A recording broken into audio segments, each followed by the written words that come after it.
ça y est, on va rajouter du neuf dans cette collection infinie de figurines pop. Bonjour à toutes et à tous, j'espère que vous allez bien. Aujourd'hui, on se retrouve après quand même quelques mois d'absence pour une nouvelle vidéo. Présentation de figurines pop, du coup logiquement la 23e si je me trompe pas. J'ai plus trop en mémoire la dernière fois que je vous ai présenté des pop, mais il me semble que j'avais présenté les pop gold que j'avais pas eu, la pop Strange Marvel Collector Corps, des trucs comme ça. Aujourd'hui j'en ai 14 à vous présenter, donc 7 dans cette vidéo là et 7 la semaine prochaine ou la semaine d'après en fonction de mon planning. Bon, les univers du jour évidemment, Marvel, Umbrella Academy et E.T. l'extraterrestre, oui, une petite figurine pop de ce film E.T. Et vous savez quoi, on va même commencer par celle-ci. Figurine pop qui est arrivée très récemment sur le marché parce qu'elles ont été construites il n'y a pas si longtemps que ça. Donc des figurines pop tirées du film de Steven Spielberg, le meilleur réalisateur de ce monde, selon moi. Ici en l'occurrence j'ai la pop de E.T. en mode disguise, quand il est déguisé avec les vêtements de la grand-mère, je suppose, de Elliot. Ça fait très longtemps que j'ai pas vu le film, mais il me semble que c'est les vêtements de la grand-mère d'Elliot. Alors évidemment, il y a plein d'autres figurines pop, il y a notamment celle évidemment avec la scène culte du vélo face à la lune, mais il y en a quelques-unes de E.T. évidemment, c'est le personnage principal de ce film. Mais j'avoue que pour le coup, celle que je trouve la plus drôle, c'est celle avec les vêtements de la grand-mère parce que ça n'a vraiment aucun sens. Voilà, première figurine pop qui n'est pas du tout reliée à Marvel. Et globalement, toute l'étagère qui est là, derrière moi en diagonale, bah, ce sont des figurines pop qui ne sont pas tirées de l'univers Marvel. Il y a du Cruella, il y a du Star Wars, enfin il y a plein de trucs comme ça. Et donc je vais y rajouter la figurine pop de ce petit E.T. Faisons maintenant un petit tour du côté de ma série coup de cœur de Netflix, sûrement ma série préférée de cette plateforme, la série Umbrella Academy. J'en ai déjà une de Umbrella, j'ai la figurine pop de Vanya, et cette fois-ci j'ai acheté la figurine pop de Luther, un de mes personnages préférés, le personnage je trouve peut-être le plus touchant de l'univers Umbrella Academy. D'ailleurs en parlant de cet univers, hier au moment où je tourne cette vidéo, ils ont annoncé la préparation de la 4e et dernière saison. Donc j'ai évidemment très hâte. Je sais pas si j'y arriverai à faire la collection de tous les personnages de cet univers. Il y a celle de Klaus qui me tape bien dans l'œil, mais j'avoue que les autres personnages sont pas forcément non plus ceux que j'aime le plus. Pourquoi pas celle de Five avec la hache? C'est vrai que c'était un passage plutôt stylé, donc pourquoi pas. Mais déjà j'ai pris 2 pop de mes 3 personnages préférés, il me manque juste celle de Klaus.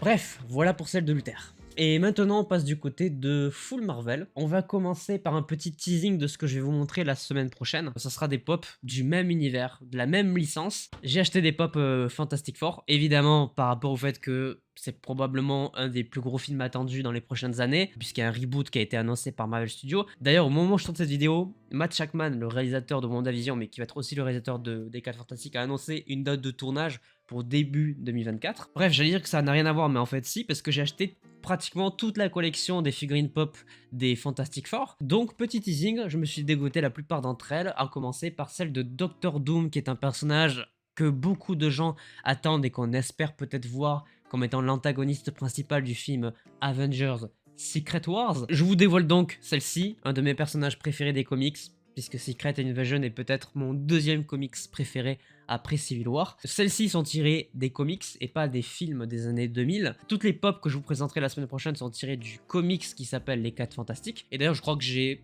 quelque chose par rapport aux 4 Fantastiques dans mes comics. Je crois que c'est dans la collection des vieux comics années 80. Faudrait peut-être que je les présente un jour, ces trucs-là. Dites-moi si ça vous intéresse que je fasse des vidéos présentation de pop culture de mon décor, plus par rapport aux livres, etc. Bref. Donc je reviens sur ce que je disais, figurine pop de Doctor Doom, petit teasing de ce que je vais vous montrer la semaine prochaine sur tous les personnages de cet univers. Donc voilà. Bon, là on a 4 pop différentes. On va commencer par la moins intéressante. D'abord pour un petit coup de gueule. Alors, j'aime pas voir des étiquettes sur des objets de collection qui sont difficiles à enlever, ou que ça colle, ou que ça enlève pas totalement tout le papier. J'avoue que ça m'énerve un peu, je pense que les fans de collection de figurines savent très bien de quoi je parle. Bref, ça me dérange, heureusement que c'est pas sur des grosses figurines pop.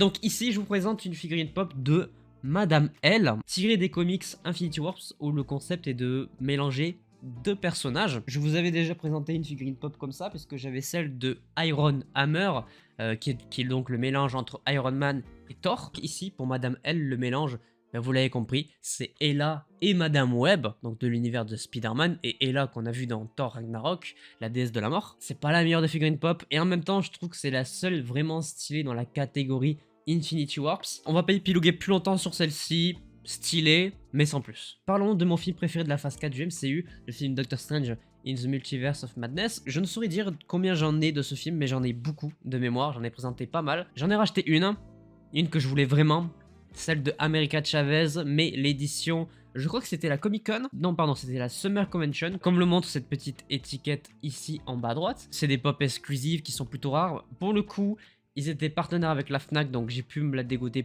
plutôt facilement, mais j'attendais qu'elle sorte en public pour pouvoir l'acheter. Donc c'est une figurine pop qui représente la fin du film, le moment où elle commence enfin à contrôler ses pouvoirs et où elle crée son petit portail qui est en forme d'étoile, qui est le truc qui apparaît derrière. De toute façon, vous avez les images des figurines pop qui passent en même temps que je parle. C'est ma troisième figurine pop d'America Chavez, je crois que c'est les 3 seules, donc je les ai toutes. Personnage que j'aime beaucoup, on espère évidemment avoir des news sur de potentielles apparitions dans le futur, dans la phase 5 ou dans la phase 6. C'est un personnage très puissant qui sera certainement dans les Young Avengers. Et voilà, petite figurine pop exclusive, l'une des 2 de cette vidéo. Je vais évidemment terminer par une des figurines pop qui pourrait être dans mon top 5 actuellement. Mais juste avant ça, petite figurine pop du dernier programme Marvel Studios est sorti au moment où je tourne cette vidéo, parce qu'elle sort peut-être après Ant-Man, le spécial Holiday des Gardiens de la Galaxie. Je m'attendais pas à ce qu'elle sorte aussitôt sur le marché parce que je les trouvais pas en ligne. Des fois ça n'a aucun sens parce que je cherche pendant des heures et des heures et des jours entiers. Des fois il suffit de se déplacer dans les magasins qui ont l'exclusivité de certaines licences